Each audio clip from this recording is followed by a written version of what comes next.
सवाल ये था कि गंगा में हम अंग की मात्रा को न साउंड आता है, जबकि अंबर म आ रहा है, अंग की मात्रा ही है पर उसका साउंड म होता है। सही है, ऐसा होता है ना। तो ऐसा इसलिए होता है, इसका हिंदी में रूल है, नियम है कि जब ये मात्रा कहाँ लगी है, अ पे लगी है, ठीक है, उसके बाद का अक्षर क्या है, ग। यहाँ पर ग पे लगी है और अक्षर कौन सा उसके बाद, ग।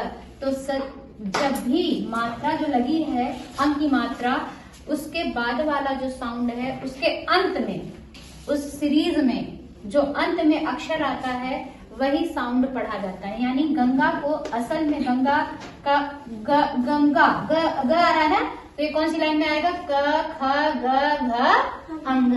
तो गंगा कैसे लिखा जाता है, असल में गंगा ऐसे लिखा जाता है, अंग हो जाता है। ये समझ में आ गया। इसी तरह से ब है तो कौन सी लाइन में आएगा, प फ ब भ म आ रहा है ना।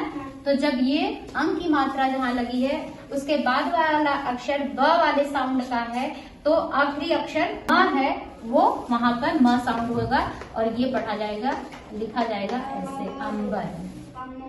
समझ में आ गया, ठीक है।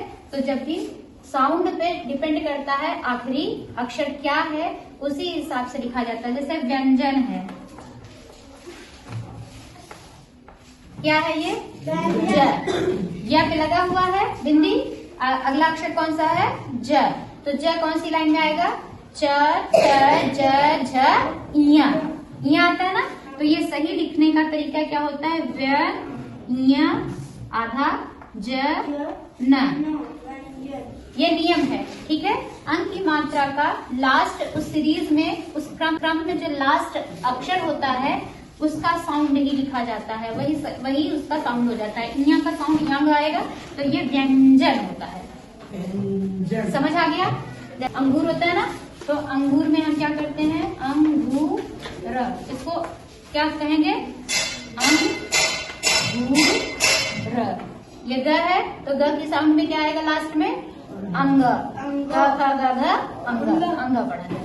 तो ये इसका नियम होता है कि जो ये बिंदी है उस बिंदी का साउंड क्या होगा, वो क्या बोला जाएगा, वो निर्भर करता है कि उसके बाद कौन सा अक्षर आया हुआ है। अगर अक्षर, जो भी अक्षर आया है उसके लास्ट का, जो लास्ट सीरीज का अक्षर होता है, उस सीरीज के लास्ट अक्षर को ही हम यहाँ पर साउंड करते हैं, ठीक है।